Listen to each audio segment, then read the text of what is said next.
everybody. Ever wanted to play a Christmas classic for your nearest and dearest but you didn't know how? Well, grab a cup of eggnog and sit down because I'm finna school you up. Playing a beloved holiday chestnut for your loved ones at Christmas serves a couple of purposes.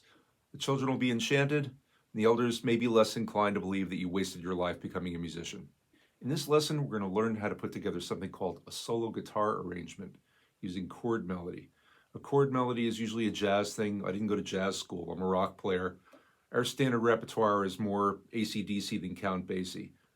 But with a few simple steps, you can put together a fairly convincing arrangement of just about any tune. Okay, so if you really want to crush this, you're going to want to know your triads, major and minor.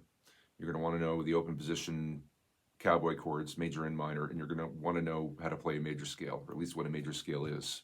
So with that out of the way, first thing we want to do is learn the melody. So type the title of the song into the search engine of your favorite streaming service, and if it's a Christmas tune, you're going to get literally hundreds of results. So I'm going to narrow this down for you.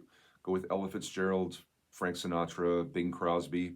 These are legacy singers who they sing the melody straight, at least the first time around, and that's what you want. You want to learn the melody.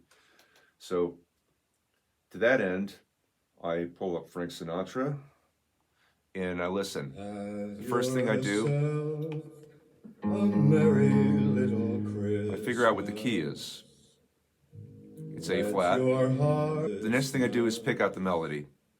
Let your heart be light. From now on, our troubles will be out of sight. Spoiler alert, I already know the tune. But anyway, it's going to be very helpful to learn this melody and everywhere on the neck that it occurs.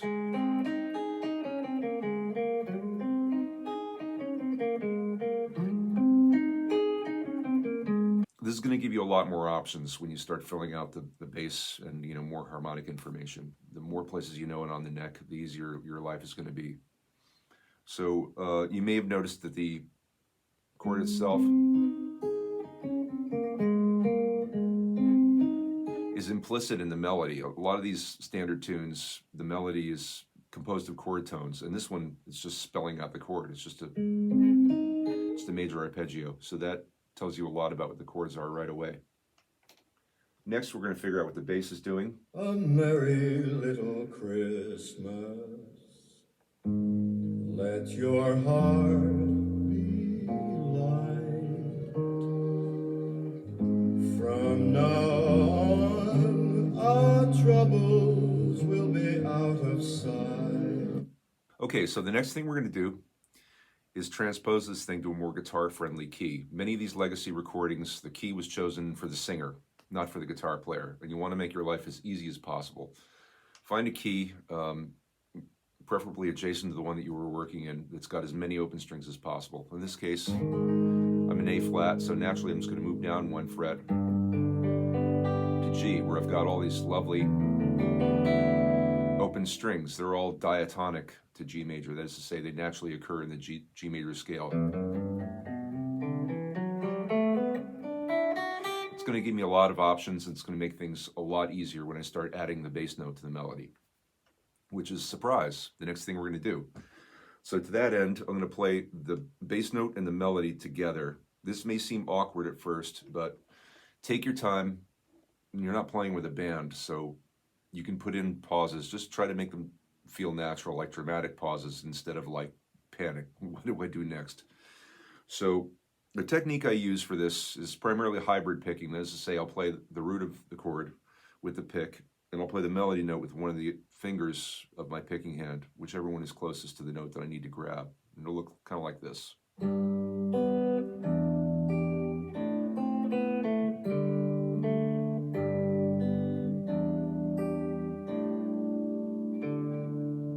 That's basically it. You're going to encounter some chords with which you may not be familiar if you're a rock player, particularly in the bridge. For you young'uns, it's kind of a tune within a tune. It goes somewhere else so it can come back. So there'll be some extra chords. You may want to grab your eggnog for this one. It may help. So in the case of this tune, just to illustrate, the second time around, we get a new chord. goes from B7 to E minor. You can play it like that, or what I like to do is just harmonize it in thirds. If you can just play parallel thirds, they'll get the idea. Now here's the bridge. It's a major 7th chord. 1, 2, 3, 4, 5, 6, 7. Right? But if you're not familiar with major 7th chords, they're not really that scary. They're composed of elements with which you're already familiar. If you can play a bar chord, just take the heart of that bar chord, these 3 fingers, the 2nd, 3rd, and 4th finger, move it down 1 fret and down 1 string set, and you've got the heart of a major 7th chord. Just put the bass note on the bottom and the melody note on top with your 1st finger by angling it a little bit. The next chord, I don't even know what it's called, but once again, don't fret. See what I did there? It's the same shape. You just, once again, move it down 1 fret and down 1 string set, and put this note in the bass, and voila. Here's a major 3rd shape again.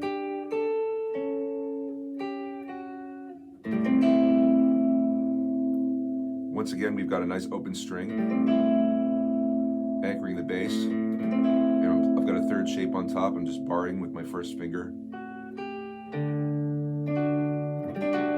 Here's another major 7th shape. Once again, don't freak out. It's just, you know how to play a power chord, right? It's the same shape. You just base it on the D string instead. And what was an octave becomes a beautiful major 7th because of the way the guitar is tuned. So the next thing that happens is the half diminished chord. No, don't freak out. Just play a D minor cowboy chord, like open position chord, which you probably already know. Move that up 2 frets. Substitute the 3rd finger for the 2nd finger. Now your 2nd finger is free to flick me off for making you do all this work. No, that's going to hold down the bass, which is on the 4th fret of the A string. And there's your beautiful half diminished chord. Next thing that happens is an altered chord. Once again, don't freak out. It's not that weird. If you can play a 3rd inversion minor triad on the top 3 strings the way that you've probably done a million times, just do it with your 3rd finger instead, which leaves your 1st finger free to play that E on the D string. Now, the root of this chord is actually F sharp, so if you want to, you can hook your thumb over and get the root of the chord there so you get a nice full sound. Continuing on, 3rd shape again. Minor 9. Now this is a G sus shape. G sus, the holiest of chords. But there's going to be an A in the bass. Just let the open A ring underneath it. And then a D7, which is a chord with which I hope you're familiar. So that's basically it. That's all the ingredients of the tune. From there you can sort of embellish to your own taste. It's your solo arrangement. You could do what you want. I like to do things like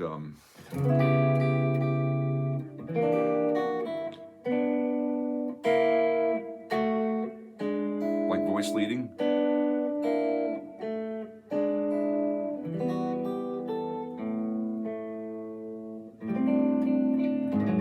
There's a bass substitution. Super tasty. It's what's called a tritone sub in jazz. And let me see some other things you can do. More voice leading. I could do a callback to that when I get up here.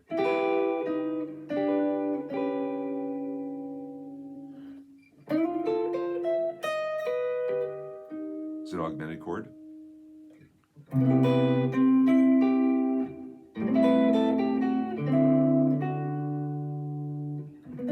Do a different ending. Nice diminished chord. Cascades are really nice. That's when you play as many open strings as possible. Real Christmassy sounding. It sounds like bells. It's up to you. It's your arrangement. You can do what you want. Just do this once in a while. Just pick a tune and figure out how to play the whole thing by yourself. Just make it happen. You're going to add so much to your chord vocabulary and your understanding of music in general. It's definitely going to help fill your tool bag. So have fun with that and Have yourself a merry little Christmas.